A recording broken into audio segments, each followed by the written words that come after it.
As you're no doubt aware, different sociologists will explain society in different ways. This is also the case when looking at the functions of the family. Functionalist theory, which we've previously looked at, is just one theory.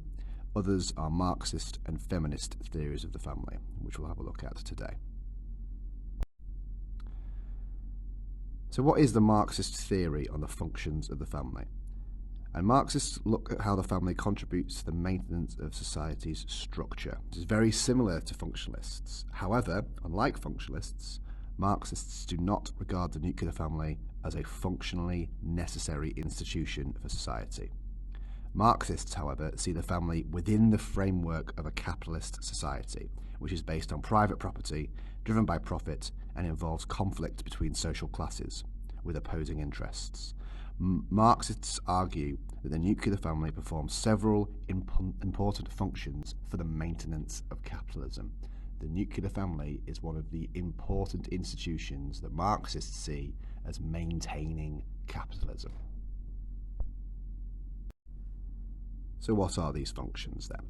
The first function, families are seen as consumer units, as they buy products for their family, for example, family cars, houses, family boxes of food, large televisions, and so on. Capitalism needs consumers to buy its products so the bourgeoisie can make a profit.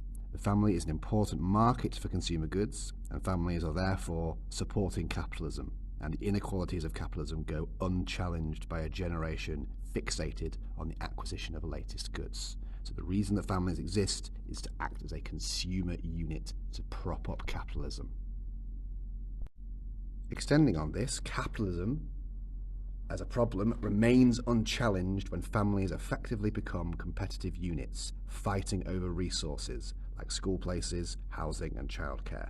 Marxists argue that if resources were communal, the distribution of resources would be allocated according to need rather than the ability to pay. So capitalism remains a problem because families do not challenge it. They support it and they structure it. The competition between family units helps to prop up capitalism. Private property is an important asset to the nuclear family, and by passing it on, families can build up wealth over generations. Until the 1880s, women could not own or control property, so historically, men would pass their wealth on to their sons to ensure that it stayed in the family. However, this also meant that the woman became the property of her husband, who controlled her sexuality to ensure he was the father of her children. This reproduced gender inequality as well as the social class system. However, women can now inherit property on the same terms as men, which has helped to reduce gender inequality, but families still seek to acquire as much private property as possible over generations. Much like functionalists, Marxists focus on primary socialization, whereas they would say that the process of primary socialization in the family reproduces and maintains class inequity. Marxists claim that the family is one way to maintain and reinforce a set of ideas which in turn maintain capitalist society. So the norms and values that are passed on through the family, Marxist argues, are the norms and values that help to maintain capitalism. And families also support capitalism by providing unpaid labour by reproducing, caring for and socialising the next generation of workers, and providing emotional support for workers to help them deal with the exploitation they experience in work. To summarise then, functionalists and Marxists both see the family as an institution which strengthens society and reproduces certain ideas and norms. However, Marxists see this as a negative thing rather than a positive thing, because they see society as inherently unfair, or they see capitalism as inherently unfair. The nuclear family is a way to pass on class and gender roles which reinforce these differences in society. They also see the family as a way to pass on wealth through inheritance and help each generation gather more and more, which in turn extends the inequality within society. So both functionalists and Marxists see the family as contributing to the structure of society, whilst functionalists see it as in a positive way, Marxists see it as negative, as they see it as maintaining and perpetuating the capitalist system of oppression. This being said, there are some criticisms of the Marxist theory. So the idea that men marry and have children simply to pass on property ignores the many other reasons that people have for getting married or for forming families. Also, inheritance tax and other ways of redistributing wealth from families mean that family is not necessarily a safe way to hold on to private property. The idea that family exists simply to pass on ruling class ideology ignores the other things that go on in family. People today are more likely to marry for love and affection rather than a social obligation. And you could argue that Marxism can be seen as having an overly negative view on society, playing down the benefits of the family and the benefits for the individual members of the family and also society as a whole, such as the emotional aspects of relationships and personal fulfillment for both parents and children. And also the importance of family cannot be understood by class and inheritance alone. Classical Marxism, it can be argued, ignores factors like gender relations and cultural factors like religion, which also play an important role in social reproduction beyond the economy.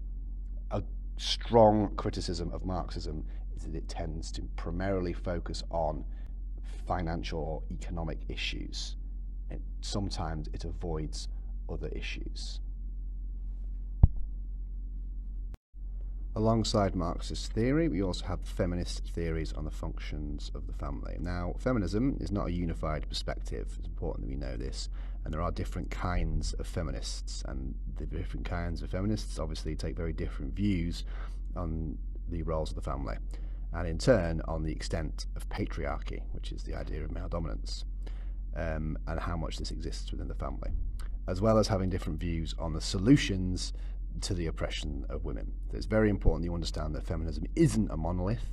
There is a diversity of thought within feminist theory. I mean, this goes for Marxism as well, but you definitely need to be understanding that within feminism.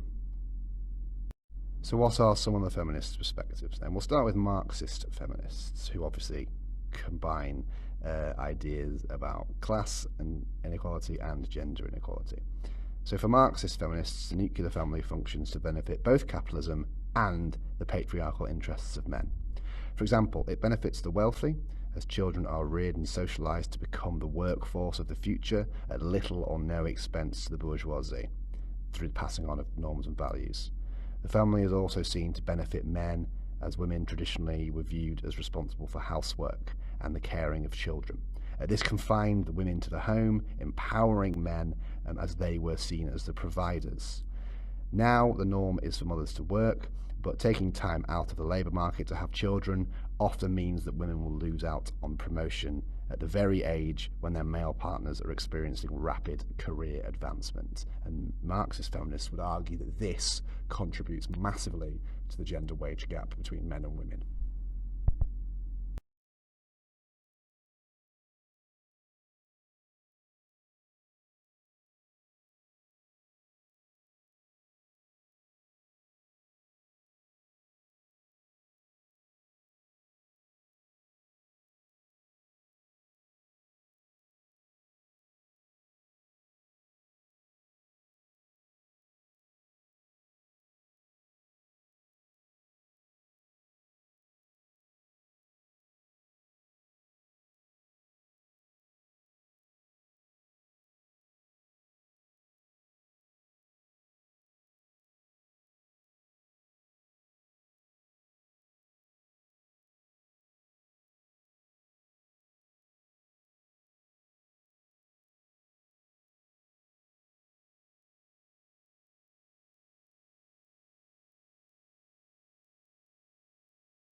As with all theories, we have some criticism of feminist theories.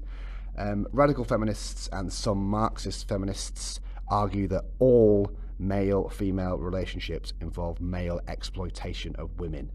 This may not always be the case, and modern relationships are becoming more equal, and we're seeing much more of a move towards shared roles within families. Feminist activism has achieved significant social change, such as the expansion and success of women in the workplace. However, it has been less able to tackle other forms of sexism and has sometimes been considered a woman's issue rather than something both men and women suffer from. For example, in recent years, more attention has been paid to the mental health struggles faced by men and boys because gender roles do not allow men to express emotions as freely as women. So some criticisms could be that times are changing. We are seeing an improvement in the role of women within society and also in our understanding of gender norms and gender roles and how they have impacted us and influenced us.